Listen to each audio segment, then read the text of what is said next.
On है, सब कुछ लाइव जा रहा है एबीपी न्यूज पर इस वक्त। और देखिए फुल ऑन ड्रामा पुलिस वालों का। मेन रोड से आएंगे। मेन रोड पे तो आपने बैरिकेडिंग लगा के किला बना दिया सर। कल से मैं वहीं पर हूँ, मेन रोड पर ही हूँ, जहाँ से अगर लक्ष्मण रेखा ऐसे लांग दे आदमी तो ऐसा लग रहा है आप उसको गोलियों से छलनी कर देंगे। अरे आदेश नहीं है कि आप खेतों में से आ रहे हो चोरों। जब मेन रोड आप बंद कर देंगे, बैरिकेड्स लगा देंगे, वहाँ पर तोप की गोले खड़े कर देंगे कि जो सामने आएगा उसे भून दिया जाएगा, तो मेन डोर से आप चोर दरवाजा किसे कह रहे हैं? खेत चोर दरवाजा होता है ना। अरे अहिंसा की बात करनी चाहिए। हमको मना किया गया, यहाँ से कोई नहीं जाएगा अंदर। तो अरे आज गांधी जयंती है, अहिंसा का दिन है। चलिए चलते हैं। देखिए इतनी मेहनत आप लोगों ने पहले कर ली होती तो उस बिटिया का ये हाल नहीं होता। क्या कर रही हैं आप लोग? हाथ क्यों लगा रही हैं? हाथ क्यों लगा रही हैं? कैमरा बंद नहीं होना चाहिए, कैमरा बंद नहीं होना चाहिए मनोज। ये सच की ये उत्तर प्रदेश की असलियत देख लीजिए, हाथरस पुलिस की असलियत देख लीजिए। ये हालात है, ठेल देंगे, ठेल। डीएम साहब का क्यों दुहाई दे रहे हैं आप? ऑर्डर नहीं दिखा पा रहे क्या? डीएम साहब से मिलो ना, जिले के मालिक हैं। वही मालिक है जिन्होंने आपको कहा है कि मीडिया को काम न करने दिया। क्या हो रहा है? ये क्या कर रहे हैं आप लोग? ये व्हाट इज हैपनिंग? हाथ कैसे लगा रहे हैं आप लोग? क्या हो रहा है? ये कैसे हाथ लगा रहे हैं आप लोग? क्या हो रहा है? मनोज कैमरा बंद नहीं होगा, मनोज कैमरा बंद नहीं होगा। सर जाने दीजिए, हमें बोला गया मुख्य रास्ते से आइए। मुख्य रास्ता तो सर यही है गाँव का। क्या हो गया? हमें कहा गया मुख्य रास्ते। ये क्या? मनोज कैमरा को मत रोकिए सर, कैमरा को मत रोकिए, मत रोको मत सर कैमरा को मत रोकिए। आपके सामने कैमरा पर पता नहीं आप देख पाए नहीं देख पाए, पुलिस वाले यहाँ जोर जबरदस्ती ऐसे बैठने के लिए दे रहे हैं। बताइए, आइए बाहर आइए। सर बता तो दीजिए, ऑर्डर दिखाएंगे भाई क्या करेंगे? वो मारपीट करेंगे सर। महिला कांस्टेबल मतलब हाथ मत लगाइएगा, हाथ मत लगाइएगा, हाथ मत लगाइएगा। आप मुझे बता देंगे ऑर्डर कौन सा ऑर्डर सर? सर कौन सा ऑर्डर? आप हाथ नहीं लगा सकते। Manoj keep rolling. हाथ नहीं लगाएंगे, हाथ नहीं लगाएंगे। Keep rolling, keep rolling. अरे हेलो, यहाँ पर जोर जबरदस्ती की जा रही। मेरा फोन छोड़िए, मेरा फोन छोड़िए, मेरा फोन छोड़िए, फोन छोड़िए, फोन दीजिए। ये देखिए क्या हो रहा है यूपी में, सब लाइव क्या है। मेरा फोन दीजिए, give me my phone back, phone दीजिए। नमस्कार, मी अश्विन बापट, एबीपी माझाच्या या फेसबुक लाईव्ह मध्ये आपल्या सगळ्यांचं स्वागत। गेल्या काही दिवसांमध्ये सातत्याने अनेक घडामोडी घडत आहेत आणि त्यातली प्रमुख घडामोड म्हणजे हाथरस मधले झालेलं प्रकरण आणि त्याच्यानंतर ज्या काही घडामोडी गेल्या काही दिवसांमध्ये सातत्याने घडल्या आणि मग एबीपी न्यूजने सातत्याने ज्या पद्धतीने तिकडे सत्याग्रह केलेला होता। आमच्या प्रतिनिधी होत्या प्रतिमा मिश्रा आणि अन्य प्रतिनिधी ज्यांनी हा सत्याग्रह केलेला होता आणि त्याच्यानंतर मग काय झालं? काँग्रेसचे नेते राहुल गांधी तिकडे पोहोचले, त्यानंतर प्रियंका गांधी तिकडे पोहोचल्या, त्यांनी त्या पीडित कुटुंबाची भेट घेतली आणि या सगळ्याचं रिपोर्टिंग, या सगळ्याचं कव्हरेज ज्या आमच्या प्रतिनिधींनी केलं त्यातल्या एक प्रतिनिधी ज्यांनी हा सत्याग्रह केलेला होता आणि ज्यांनी या सगळ्यामध्ये अत्यंत धैर्य दाखवलं, अत्यंत धाडस दाखवलं आणि त्यांनी त्याच्यामध्ये काम केलं, त्या प्रतिमा मिश्रा, एबीपी न्यूजच्या प्रतिनिधी प्रतिमा मिश्रा आता आपल्या सोबत आहेत। त्यांच्याशी या सगळ्या घटनाक्रमाबद्दल मी आता संवाद साधणार आहे आणि एकूणातच जाणून घेणार की नेमकं काय घडलेलं होतं, त्यांना नेमका अनुभव काय आला, तिकडे जे लोक आहेत उत्तर प्रदेशचे जनसामान्य जे आहेत, सर्वसामान्य जन जे आहेत, त्यांचं नेमकं या सगळ्याबद्दल काय मत आहे, त्यांनी या सगळ्याबद्दलच्या काय भावना व्यक्त केल्या आहेत, हे सगळं आपण बोलणार आहोत। तर आपण एबीपी न्यूजच्या आपल्या प्रतिनिधी प्रतिमा मिश्रा आपल्या सोबत आहेत। प्रतिमा जी, पहले तो आज का दिन आपके लिए थोड़ा सा अलग है, आपका जन्मदिन है आज, तो शुरुआत में मैं आपको जन्मदिन की बधाई देना चाहूंगा, शुभकामनाएं देना चाहूंगा। बहुत बहुत बधाई जन्मदिन की। और शुक्रिया। और मैं भी माफी चाहूंगी कि मेरी आवाज शायद आपको ठीक से समझ ना आए, पर मैं पूरी कोशिश करूंगी क्योंकि मेरा गला थोड़ा सा बैठा हुआ है। जी, तो पहला सवाल आपसे तो करना चाहूंगा कि जब आप उधर गई, कवरेज के लिए गई, तब आपको क्या अनुभव हुआ? आपने क्या कुछ एक्सपीरियंस किया? हमारे जो फेसबुक के व्यूअर्स हैं उनसे और पूरे लोगों से आप प्लीज बताइए आपके साथ क्या हुआ था। मैं आपको बता दूं कि 2 तारीख को जो हुआ वो सारे देश ने देखा, लेकिन मैं आपको बता दूं कि मैं 30 सितंबर से लगातार हाथरस में थी, कि 30 सितंबर को पहली बार एबीपी न्यूज वहां मौके पर परिवार वालों से बात की और उस दिन 1 किलोमीटर अंदर का जो दायरा था, जिसको बाद में बैरिकेड्स लगाकर बंद कर दिया गया था, वहां पैदल 1 किलोमीटर का सफर आपको तय करने दिया जा रहा था। आप पैदल चल के जाइए, अपनी गाड़ियां बाहर छोड़िए, कैमरा लेकर बाकायदा अंदर जाइए। पीड़ित परिवार से जो पूछना है वो बता रहे थे, लेकिन अगले ही दिन अचानक क्या हुआ, उसने तमाम सवाल खड़े कर दिए हाथरस के प्रशासन पर कि ऐसा अचानक एक दिन में ऐसा क्या हो गया कि आपको उस रास्ते को बंद करना पड़ा, वहां पुलिस का हेवी डिप्लॉयमेंट करना पड़ा, क्योंकि 1 अक्टूबर को वहां पर बैरिकेड्स लगा दिए गए।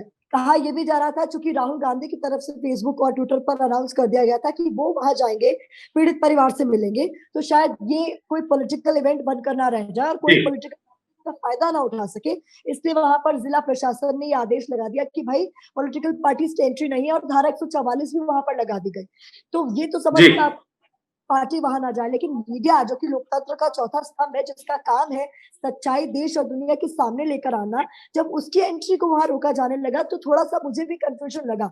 मैंने पहली बार अटेम्प्ट किया 1 अक्टूबर को, आपको बता दूं, मैं पूरा दिन वहां पर आई और कोशिश की कि हमें अंदर जाने दिया जाए, लेकिन 1 अक्टूबर को हाथरस प्रशासन के पास कहने के लिए सिर्फ ये था कि एसआईटी की टीम अंदर गई हुई है, और एसआईटी की टीम जब 30 सितंबर की रात गांव में पहुंची थी तब उनकी जांच प्रभावित हो रही थी, क्योंकि मीडिया की तरफ से जांच कर रहे लोगों से तमाम सवाल जवाब पूछे जा रहे थे, जिसकी वजह से जांच प्रभावित हो सकती थी। इसलिए हमने मीडिया को तब तक अंदर जाने की अनुमति नहीं देंगे जब तक एसआईटी अंदर है। ठीक है, 30 सितंबर की बात हमने मान ली, लेकिन 1 अक्टूबर को परिवार से जब हमने संपर्क साधा, उन्होंने कहा एसआईटी अंदर नहीं है। एसआईटी अंदर तो फिर मीडिया की पर प्रतिबंध क्यों लगाया गया। फिर 2 अक्टूबर का वो दिन, गांधी जयंती का वो दिन, उस दिन मैं ठान के गई थी कि अगर आज रोका जाएगा तो नहीं रुकेंगे, क्योंकि कल एक पूरा दिन एसआईटी आपके पास बहाना था, लेकिन अंदर से परिवार वाले लगातार कह रहे हैं कि अंदर एसआईटी नहीं है, अंदर से पुलिस का हेवी डिप्लॉयमेंट है और परिवार के किसी भी सदस्य को घर से बाहर जाने नहीं दिया जा रहा है। तब 2 अक्टूबर को मेरी तरफ से, मेरे कैमरा पर्सन की तरफ से, जो वो मुख्य द्वार है, आपने तस्वीरों में देखा होगा, उसे बैरिकेड्स, रस्सियों के जरिए बैरिकेड किया गया था। वहां पर पुलिस का हेवी डिप्लॉयमेंट था। हमने 1 बार बोला, 2 बार बोला, 3 बार बोला, 4 बार बोला कि जाने दीजिए, और जवाब सिर्फ एक था कि ऊपर से ऑर्डर है, आपको जाने नहीं दे रहा। अब ये ऊपर वाला कौन था जो ऑर्डर दे रहा है, इसका भी किसी के पास जवाब नहीं था। इसीलिए एबीपी न्यूज इस बात पर अड़ा रहा कि आप पहले या तो ये ऑर्डर दिखाइए जिस ऑर्डर पर आप लोग काम कर रहे हैं, या तो ये बताइए कि ऊपर वाला कौन है जो आपको ऑर्डर दे रहा है कि मीडिया को उसके काम करने से रोका जाए। और इसी की वजह से वो तस्वीरें देश के सामने आई जब मैंने सत्याग्रह किया, और सत्याग्रह में मेरी मांग सिर्फ एक थी कि पीड़ित परिवार हमसे मिलना चाहता है, तो आप हमें मिलने क्यों नहीं दे रहे। जी जी, एक और सवाल आपसे करना चाहूंगा। ये जो पूरा घटनाक्रम आपने बताया, ये बहुत ही चैलेंजिंग क्षण थे आपके इस रिपोर्टिंग के दौरान। ऐसे कठिन पल में, ऐसे मुश्किल पल में आप हिम्मत कैसे जुटा पाई? आपके मन में क्या चल रहा था तभी जब ये सब हो रहा था? देखिए, पीड़ित परिवार जो कह रहा है कि हर लेवल पर उसके अधिकार दिए गए। देखिए, लोकतंत्र जो हमारा संविधान है, उसने जितना अधिकार आपको दिया है उतना अधिकार मुझे दिया, और उतना ही अधिकार उस बेटी का भी था जिसके साथ बलात्कार हुआ। वो ये कहते कहते मर गई कि मेरे साथ बलात्कार हुआ, लेकिन इस पूरे मामले में प्रशासन का रवैया रहा कि एसआईटी के गठन से पहले ही प्रशासन ने ये कह दिया कि कोई रेप नहीं हुआ। उसने कई सारे सवाल खड़े किए। फिर जब पीड़ित की मृत्यु हो गई, मृत्यु से पहले जो उसने आखिरी स्टेटमेंट दिया, कहा कि बलात्कार हुआ, आपने उसको भी दरकिनार कर दिया। और उसके बाद जब मीडिया परिवार वालों से मिलना चाहता था, आपने उसको भी रोक दिया। लेकिन सबसे बड़ा सवाल अश्विनी जी यहाँ पर यह था कि जब उस लड़की की मृत्यु हो गई तो अंतिम संस्कार का आखिरी अधिकार जो था परिवार वालों का, वो भी प्रशासन ने छीन लिया। वो तस्वीरें पूरे देश ने देखी जब प्रशासन ने अचानक रात के अंधेरे में, जो कि हिंदू रीति रिवाज में ये तरीका नहीं होता है कि रात के वक्त चिता जलाई जाएगी, वो जो किया गया, उसके बाद प्रशासन पर सवाल उठाए गए और उसने हमें ये हिम्मत दी कि हमें असली तस्वीर बाहर लेकर आनी है कि आखिर ऐसा था क्या कि आपको इतनी जल्दबाजी करनी पड़ी और परिवार की मौजूदगी के बगैर आपको उस लड़की की चिता को आग लगानी पड़ी।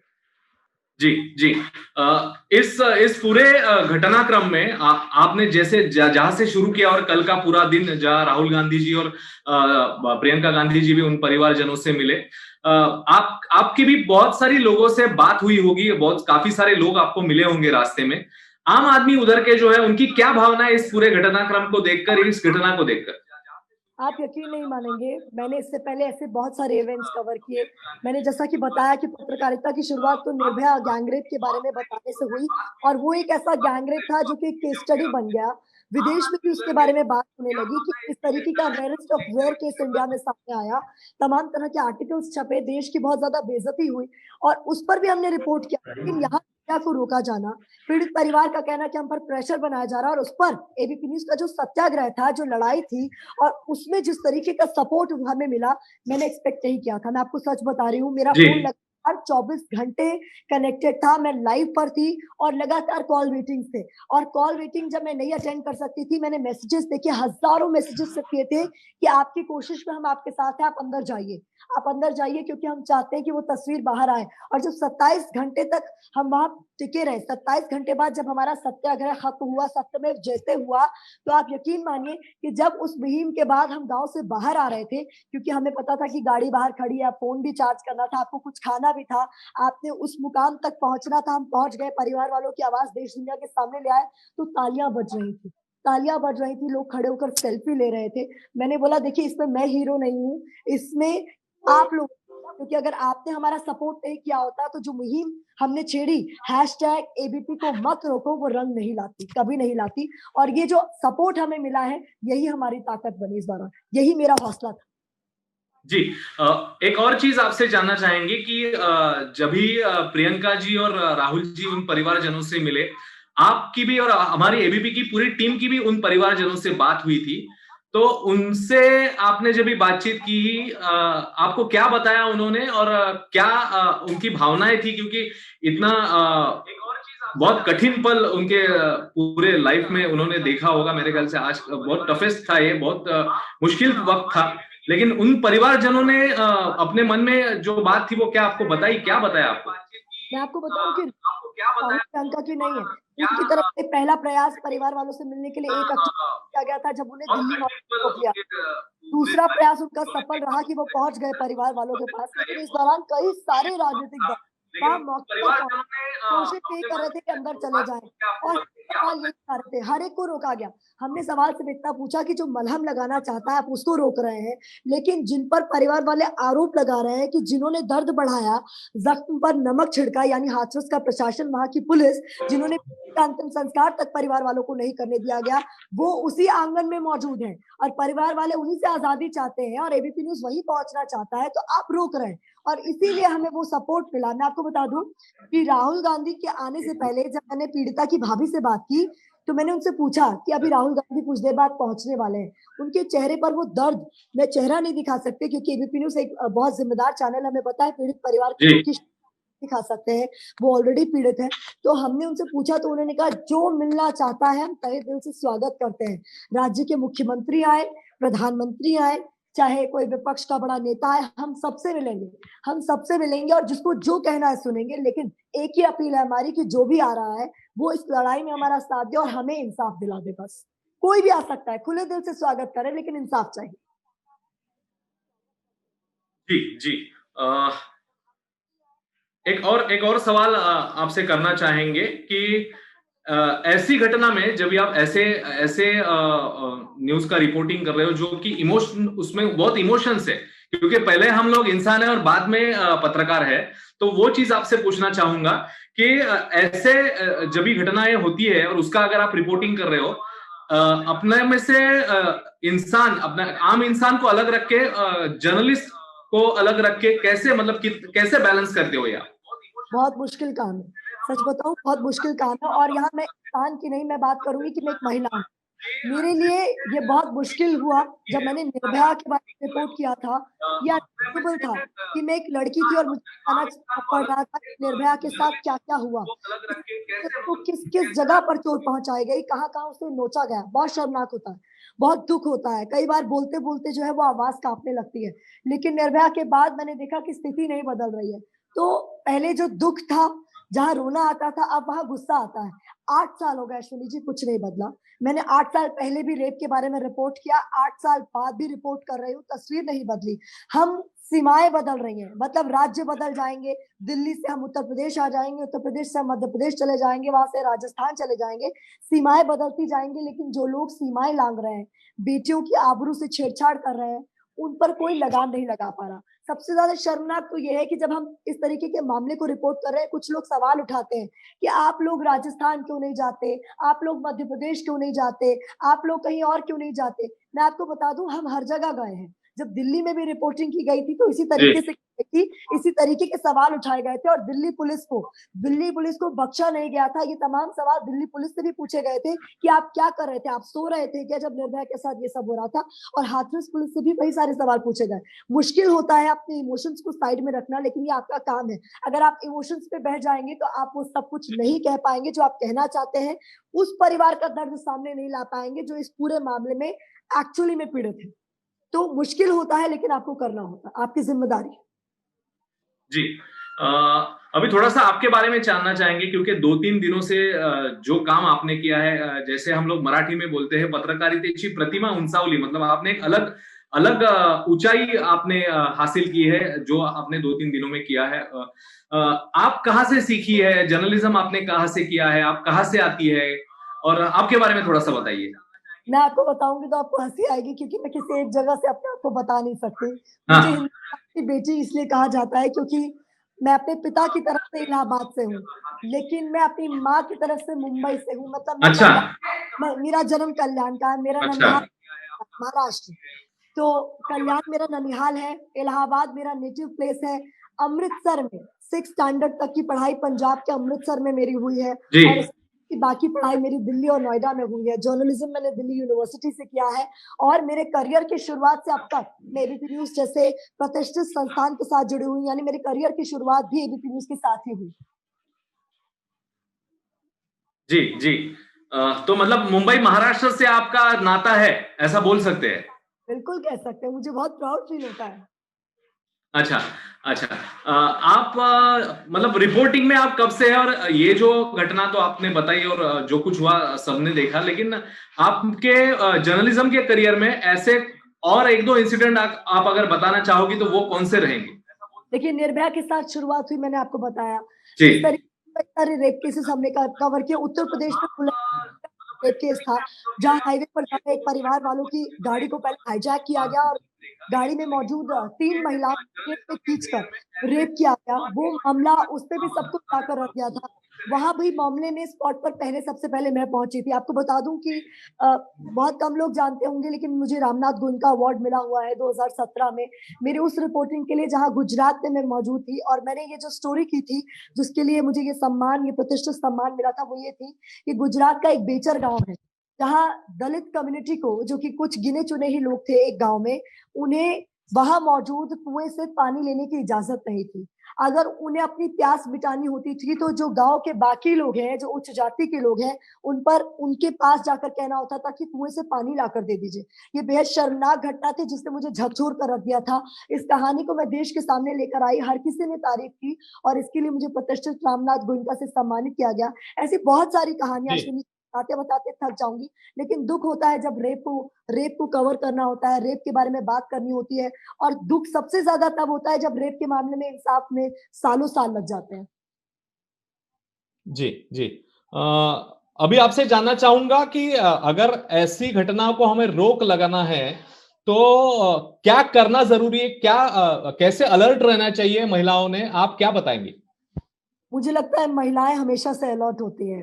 हमारे देश की जिस तरीके की स्थिति है, जिस तरीके की सामाजिक सोच है, मुझे लगता है एक लड़की जब पैदा होती है और जैसे ही समझदार होना शुरू होती है, उसको पता होता है कि कौन सी उसकी लक्ष्मण रेखा है। परिवार की तरफ से, समाज की तरफ से एक लक्ष्मण रेखा खींच दी जाती है कि ये है आपकी लक्ष्मण रेखा, आप इसे लांघेंगी तो आपके चरित्र पर सवाल उठा दिए जाएंगे। ये तमाम चीजें जो है, ये सामाजिक सोच को बदलने की जरूरत है। चेंज यहीं से आएगा। वो सामाजिक सोच बदलने की जरूरत है जहां लड़का और लड़की में आज भी फर्क किया जाता है। कल की मेरी रिपोर्टिंग देखने के बाद मुझे कहा जा रहा है कि ये जो लड़का और लड़की का फर्क है ना, कल हमें दिखाई नहीं दिया। कल लड़कियां आगे थी, लड़की के लिए इंसाफ मांगने के लिए देश की बेटी आगे थी। वो फर्क कहीं ना कहीं लोगों को कम होता हुआ महसूस हुआ है, लेकिन ये लकीर बहुत लंबी है जिसे मिटाना होगा। ये फर्क जो है, इसे कम करना होगा। जी जी, हालांकि हम लोग फेसबुक पे भी लाइव है तो कुछ कमेंट्स आ रहे हैं, आपको बता दूं मैं। अजय जी कह रहे हैं कि ऐसे ही आप पत्रकारिता में आगे जाइए। विशाल जी कह रहे हैं कि आपल्या निर्भीड पत्रकारितेला सलाम, मतलब आपको सब सलाम कर रहे हैं। आपने जो किया सत्याग्रह और पूरा रिपोर्टिंग का आपका जो अनुभव था उसके लिए सब लोग आपको सलाम कर रहे हैं. जागृती पाटील जी देखील आपल्या सोबत आहेत, तर वो भी आपको सलाम कर रही है आपके इस अनुभव के लिए. दिलीप ठाकुर जी है जो कि वरिष्ठ पत्रकार है फिल्म के, उन्होंने भी ये चीज कही है कि ये बहुत मायने रखता है कि एक लड़की जाके इस तरह से फाइट करती है और ये पूरा रिपोर्टिंग करती है. और उन्होंने भी वो बोला है कि पहले हम लोग इंसान है और बाद में पत्रकार है, ये चीज बहुत मायने रखती है. बिल्कुल सर, बिल्कुल। और मैं इन तमाम लोगों का शुक्रिया अदा इसलिए करना चाहूंगी क्योंकि हमने देखा कि ये जो हमारी मुहिम थी ये रंग तभी लाई जब दर्शक जुड़ते गए, जब लोग जुड़ते गए और इन्होंने कहा कि बेटी, बहन, माँ हम सबके घर में है और ये लड़ाई हम सबकी है। आप ये मत सोचिए कि कल जब आपके घर में कुछ ऐसा होगा तब आवाज बुलंद करेंगे। कल आपके घर में कुछ ऐसा ना हो, इसलिए आज आवाज बुलंद करनी होगी। और आज अगर उसके लिए कोई आवाज बुलंद कर रहा है तो उसके साथ खड़े होना होगा। और उसी से ये फर्क आया है। जब आप यकीन नहीं मानेंगे, मुझे नहीं पता था, मुझे बाद में बताया गया कि जिस दौरान हमारी ये लाइव कवरेज चल रही थी, लोग एबीपी को मत रोको इस हैशटैग को इस कदर ट्रेंड कराया गया है क्योंकि लोग जुड़ रहे थे। उनको इस बात का रियलाइजेशन था कि जो हो रहा है, जो हाथरस का प्रशासन वहां कर रहा था, वो कितना गलत था। क्योंकि मैंने उनको ये तक कहा कि अगर आपको इतना ही डर है कि मैं अंदर जाकर आपकी जांच प्रभावित कर दूं, आप महिला सिपाही मेरे साथ भेज दीजिए। आप चाहते हैं तो आप मुझे चेक कर लीजिए, चेकिंग कर लीजिए कोने में ले जाकर। मैं कोई हथियार नहीं लेकर जा रही हूँ, मैं कोई बम बांध कर नहीं ले जा रही हूँ कि मैं वहां जाके फट जाऊंगी। मैं सिर्फ एक हथियार लेकर जा रही हूँ जो मेरी ताकत है, वो है मेरा माइक, जिस पर एबीपी न्यूज लिखा हुआ है। वो एक हथियार है जो आप अगर चाहेंगे तो मैं सवाल भी नहीं पूछूंगी, उस हथियार को उस पीड़ित परिवार को प्लेटफॉर्म की तरह दे दूंगी कि आप जो कहना चाहते हैं कह दीजिए। और सिर्फ इतना पूछना चाहूंगी, आप ठीक तो है? लेकिन उससे भी हमें रोका गया, इसीलिए इस मुहिम में हर किसी ने हमारा साथ दिया। जी, एक आखिरी एक दो सवाल करता हूं. विजय जी जो कि फेसबुक पे हमसे जुड़ गए, वो बोल रहे हैं कि आपको भी सलाम है और आपका जो कैमरामैन था उसको भी सलाम है. तो आपके साथ कैमरामैन कौन था, उसका अनुभव कैसा था, उसके बारे में बताइए, क्योंकि वो भी बहुत चैलेंजिंग जॉब है और वो भी ऑलवेज बिहाइंड द सीन रहते, पर्दे के पीछे रहते हैं, हालांकि हम लोग दिख जाते हैं. आपने बिल्कुल पते की बात कही है। आपने ये चीज भी रियलाइज की होगी। मैं पहले बता दूं कि उन कैमरा पर्सन का नाम मनोज अधिकारी है। जी. और आपको खुशी होगी कि रामनाथ गोयनका अवार्ड जिस स्टोरी के लिए मुझे मिला है, वो स्टोरी भी उन्होंने शूट की थी। And luckily this time also when we made history इसलिए क्योंकि हमने एक मुहिम छेड़ी और वो रंग लाई। ये मेरे साथ थे। मैं आपको बता दूं कि जिस दौरान मैं चिल्ला रही थी लगातार, मुझे लगा शायद एक पल को जब उन्हें इस तरीके से खींचा जा रहा है, शायद कैमरे से उनका हाथ हट जाए, शायद रिकॉर्डिंग का बटन वो ना दबा पाए और वो तस्वीर सामने ना आ पाए। लेकिन वो नहीं हटे, वो डटे रहे। उन्होंने अपना काम पूरी जिम्मेदारी के साथ किया। और मुझे लगता है जितनी तारीफ एक पत्रकार की, एक जर्नलिस्ट की होती है, एक एंकर की होती है, एक रिपोर्टर की होती है, उससे कई गुना ज्यादा एक कैमरा पर्सन की होनी चाहिए। क्योंकि जो आप देख रहे हैं, हम तो सिर्फ बोल रहे हैं, लेकिन जो हम बोल रहे हैं वो दिखाने का काम ये कैमरा पर्सन करते हैं। हर एक पर्सन को हमें सल्यूट करना चाहिए। अगर वो तस्वीर हमारे सामने ना होती तो आपको नहीं पता चलता कि हमारे साथ वहां क्या हुआ। So hats off to him. मैं एक बार फिर से कहूंगी, उनका नाम मनोज अधिकारी है। और ऐसे ही तमाम वो कैमरा पर्सन जो बाद में हमारे साथ ग्राउंड जीरो पर आए, मैं उन सबको सल्यूट करती हूँ। जी, फेसबुक के कुछ और कमेंट्स लेते हैं हम लोग. प्रवीण जाय भाई आपको झांसी की रानी कह रहे हैं, वो कह रहे हैं झांसी की रानी हो आप. और भी काफी सारे कमेंट्स आ रहे हैं हमें. बहुत सारे लोग आपकी काफी सराहना कर रहे हैं, आपको काफी आपका जो है बोल रहे हैं कि इस लड़की ने जो हिम्मत दिखाई है, वो धैर्य दिखाया, उसको सलाम. एक आखिरी सवाल आपसे करता हूं. अभी आगे जाके आप, हालांकि आप भी यूथ को रिप्रेजेंट करती है, जो यूथ, जो लड़के लड़कियां इस जर्नलिज्म में आना चाहते हैं, उनको आप क्या कहेंगे? और कॉमन मैन जो है, उनका जो यूथ है, उनको आप क्या कहना चाहेंगे आगे जाके? मुझे लगता है मेरे पास सिर्फ कहने के लिए सिर्फ इतना है कि देखिए, सबके अपने एक्सपीरियंसेस होते हैं। किसको क्या मौका मिलता है, किसको किस लेवल पर काम करने का मौका मिलता है। संस्थान का सपोर्ट बहुत जरूरी होता है। तो कीजिए कि किसी प्रतिष्ठित सम्मानित संस्थान में अगर आप जुड़े तो उसकी क्रेडिबिलिटी को मेंटेन करें। बहुत भार होता है कंधों पर। एबीपी न्यूज का माइक जब आप पकड़ते हैं, आपकी जिम्मेदारी बहुत हद तक बढ़ जाती है। बिल्कुल. तो यहाँ अगर आप इस प्रोफेशन में आ रहे हैं तो फेम के लिए तो बिल्कुल मत आइएगा। इट्स नॉट आइए क्योंकि you want to be fair to the victim's family. अगर कोई विक्टिम है, कोई कह रहा है उसके साथ गलत हुआ है, तो उसकी आवाज बनिए। उसकी आवाज जिस दिन आप बन गए तो बदलाव आएगा। Be the change you want to see, जो गांधी जी ने कहा था ना, बिल्कुल दुरुस्त कहा था। और गांधी जयंती के दिन जो हमने सत्याग्रह किया था, उसने एक बदलाव की लहर ला दी है। मुझे लगता है कि अगर इसी तरीके से आगे भी हम इस पथ पर चलते रहे और इसी तरीके से लोगों का साथ मिलता रहा तो बदलाव हम ला सकते हैं। जी। और जैसे कि आपने कहा कि बदलाव ला सकते हैं, उसके लिए एक होना पड़ेगा, संगठित होना पड़ेगा जैसे हम कहते हैं। और यूनिटी, एकता की ताकत जो है वो हम सबको पता है, हमने बचपन में भी सीखा है। एकता की ताकत जो है तो वो बहुत मायने रखती है और वो इतिहास बदल देती है। तो जैसे आपने कहा कि एकजुट रह के, एक साथ रह के हमको आगे जाना है, और बहुत इंपॉर्टेंट चीजें कही है आपने। बहुत बहुत शुक्रिया प्रतिमा जी, और फिर एक बार आपको जन्मदिन की बहुत बहुत शुभकामनाएं। आपके आगे सफर के लिए हमारी तरफ से आपको फिर एक बार बधाई और शुभकामनाएं। Thank you so much. बहुत बहुत शुक्रिया। थँक्यू। तेव्हा या खास संवादामध्ये आता आपण इकडेच थांबणार आहोत. हा संवाद तुम्हाला कसा वाटला हे आम्हाला नक्की कळवा आपल्या कमेंट बॉक्समध्ये, आणि तुम्हाला आणखी कोणाकोणाशी संवाद साधायला आवडेल याच्याबद्दल देखील नक्की सांगा. आता इकडेच थांबतोय. नमस्कार.